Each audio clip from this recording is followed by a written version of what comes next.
Los Angeles, California, October 1968. A karate dojo on Sepulveda Boulevard.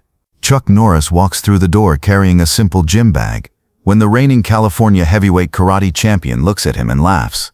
Says, "Tang Soo Do? That Korean stuff doesn't work against real karate." What happens in the next 7 seconds doesn't just silence the room. It creates a moment that gets retold in martial arts schools for the next 50 years and launches Chuck Norris from unknown instructor to living legend.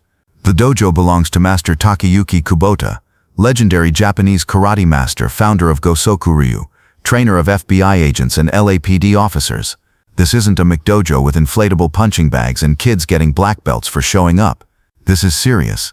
Concrete floors, wooden makiwara boards worn smooth from thousands of strikes, heavy bags hanging from steel chains, the sharp smell of sweat and liniment oil, the sound of bare feet on wood, the crack of fists against leather. This is where real fighters train. It's 6 p.m. on a Tuesday. The evening class just ended. About 25 students remain, black belts and brown belts, stretching, talking, some still drilling techniques. Chuck Norris is here as a guest, invited by Kubota to observe training, to exchange knowledge. Chuck is 28 years old, 5'10", 175 pounds of lean muscle, haircut military short from his Air Force days. He's been back from Korea for 6 years, teaching Tang Soo Do in Torrance, building a small but dedicated group of students. He's competed in some tournaments, won a few, but he's not famous. Not yet. Most people in this room have never heard of him. Standing near the heavy bags is Rick Donovan. 6'3", 300 pounds, not bodybuilder muscle but functional power, thick neck, massive shoulders, hands like anvils.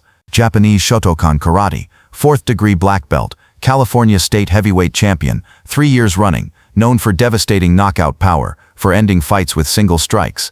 In karate tournaments, weight classes matter. Rick fights in heavyweight, usually against men 200-220 pounds. He destroys them. His philosophy is simple: size and power beat speed and technique. Always have, always will. Chuck sets down his bag, starts stretching, simple routine, leg swings, arm circles, hip rotations, professional, methodical, no wasted movement. A few students glance over, curious about the visitor, but most ignore him. He's small by their standards, unremarkable, just another martial artist passing through.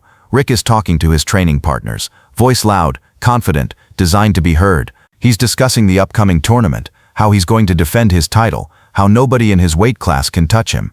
Then he says it. Says Tang Soo Do is inferior to karate. Says Koreans copied Japanese technique and watered it down. Says real martial arts came from Japan. Everything else is imitation. His voice carries across the dojo. Chuck hears it, doesn't react outwardly, just continues stretching, but something shifts in his eyes. He's heard this before, this casual dismissal of Korean martial arts, this assumption that Japanese is superior, that anything else is fake, lesser, not worth respect. He's tired of it. Master Kubota notices the tension, walks over to Chuck, speaks quietly, apologizes for Rick's comment, says Rick is skilled but arrogant, says Chuck should ignore him. Chuck nods, says it's fine, but Kubota sees something in Chuck's face, recognizes that look, the look of a fighter who's done being dismissed. Rick walks over, he's not done, stands close to Chuck, using his height advantage, looking down, that physical dominance, intimidation that big men use naturally, says, "You teach that Tang Soo Do stuff, right?" Chuck looks up, calm, says yes. Rick says, "Ever fought real karate? Full contact?" Chuck says he's competed. Rick laughs, says tournaments aren't real fighting, says sparring with protective gear doesn't prove anything, says in a real fight, size matters, power matters, Korean technique wouldn't work against someone like him. The dojo has gone quiet. Everyone watching now. This is the kind of confrontation that either gets diffused or escalates into something memorable. Chuck stays calm, doesn't take the bait, doesn't argue, just says different styles have different strengths. Rick waves this away, says that's diplomatic talk, says Chuck knows the truth, knows that in a real fight between them, Chuck would get destroyed, not because Chuck lacks skill, but because physics don't lie. 300 pounds beats 175 pounds, power beats speed. Chuck asks a simple question, "You want to test that?"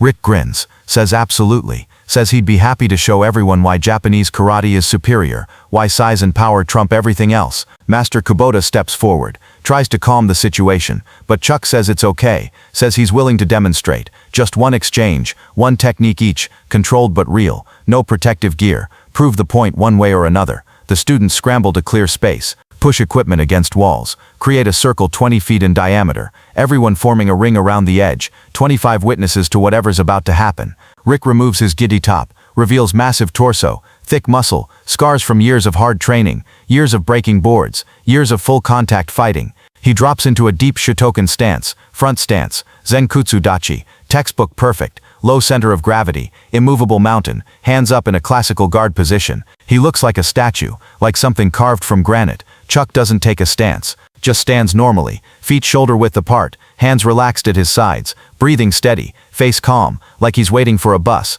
not preparing to fight a man who outweighs him by 125 pounds.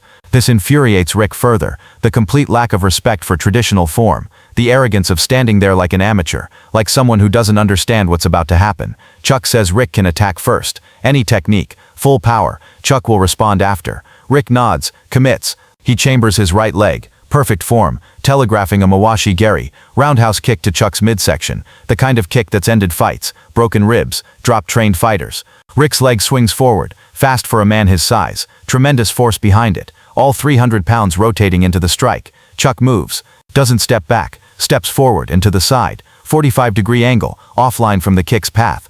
Rick's leg sails past, hitting nothing but air. Chuck is now beside Rick, inside his guard, too close for Rick to reset. Before Rick's foot touches ground, Chuck's right leg is already moving. A side kick, yapchagi in Korean, but not to Rick's body, to his knee. Lateral knee strike, attacking the structural integrity of the leg, not trying to overpower, trying to collapse. The kick connects with surgical precision. Chuck's foot impacts the side of Rick's weight-bearing knee, the leg that's supporting all 300 pounds, while the other leg is still returning from the roundhouse kick. The knee bends sideways, direction it's not designed to bend. Not a break, Chuck controlled it, but enough. Enough to buckle the joint, enough to send all that mass crashing down. Rick's leg collapses. He drops to one knee, hard, the knee that just got kicked, wincing in pain, hands going to the joint instinctively, shock on his face, confusion, not understanding how this happened, how his perfect form didn't work, how Chuck got inside so easily, how 7 seconds ago he was confident, and now he's on the floor. 7 seconds from Rick's roundhouse kick to Rick on his knee. 7 seconds to prove that technique beats size, that understanding body mechanics beats raw power, that dismissing an entire martial art based on national origin is ignorance, not wisdom. The dojo is silent, dead silent. Nobody moves, nobody speaks. They just watch the California heavyweight champion, the man who's dominated his division for 3 years, get taken down by a fighter 125 pounds lighter, using a Korean technique Rick claimed was fake. Chuck doesn't celebrate, doesn't gloat, doesn't smile. He just extends a hand, helps Rick stand, asks if he's okay.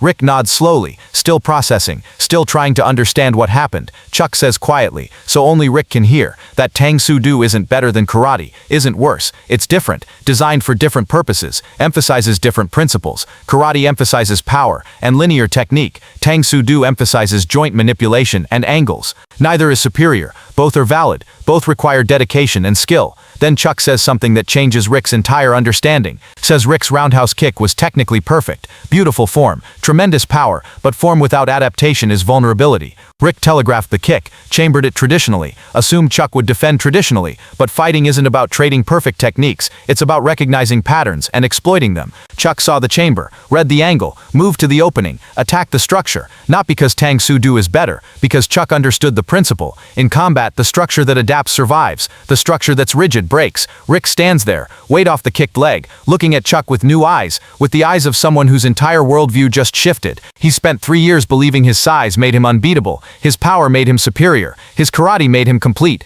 7 seconds just proved all those beliefs wrong. Master Kubota walks over, bows to both men, says this is why he invited Chuck, why he believes in cross-training, why dismissing other styles is foolish. He tells Rick that arrogance is the enemy of growth, that assuming superiority prevents learning, that real mastery comes from respecting all approaches and understanding what each offers. Rick bows to Chuck, a real bow, not courtesy, genuine respect. Says he was wrong, about Tang Soo Do, about Chuck, about assuming size determines outcomes. Asks if Chuck would teach him, not to replace his karate, but to supplement it, to fill the gaps in his understanding. Chuck says yes, but not today. Says Rick's knee needs ice, needs rest, needs time to heal. Says if Rick is serious about learning, come to Chuck's dojo in Torrance next week. Bring an open mind and a willingness to start as a beginner in an unfamiliar system. Rick shows up the following Tuesday, drives 45 minutes to Torrance, walks into Chuck's small dojo, humble space compared to Kubota's facility, but clean, focused, serious. Chuck Chuck sees him walk in, nods, welcomes him. Rick trains with Chuck for the next 2 years, never abandoning his karate, just adding to it,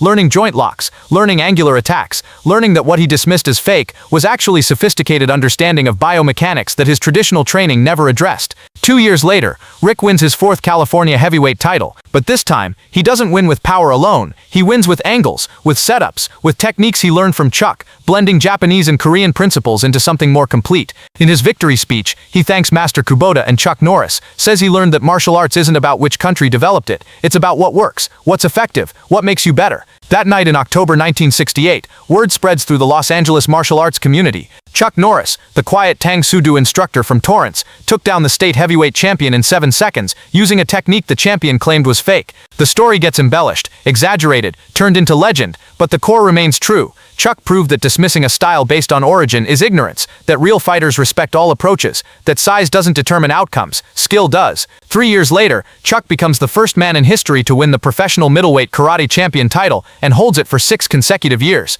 His fighting style incorporates Korean, Japanese, Chinese, and American techniques, refusing to be limited by style boundaries, refusing to believe any one approach has all the answers. In interviews years later, when asked about his philosophy, Chuck often says he learned from everyone, respected all styles, believed that truth in martial arts isn't found in tradition alone, but in what works when you're actually fighting. He never mentions Rick Donovan by name, never talks about that night in 1968, but people who were there remember, people who witnessed 7 seconds that changed how an entire generation thought about martial arts. Rick Donovan becomes a successful instructor, teaches blended karate and Tang Soo Do, tells his students about the night he learned humility, about the fighter half his size who taught him that real strength isn't in muscle, it's in understanding, that real power isn't in force, it's in precision, that real wisdom is knowing you don't know everything. So here's the question, what are you dismissing right now because it comes from an unexpected source? What knowledge are you ignoring because it doesn't fit your worldview? What could you learn if you stopped assuming superiority and started asking questions? Because 7 seconds is all it takes to prove your assumptions wrong. 7 seconds to show that what you dismissed as fake might be exactly what you need to learn. Chuck Norris gave Rick Donovan those 7 seconds, gave him a lesson wrapped in a controlled kick to the knee, gave him humility disguised as defeat, and that gift changed everything. Who needs your 7 seconds? And more importantly, whose 7 seconds do you need?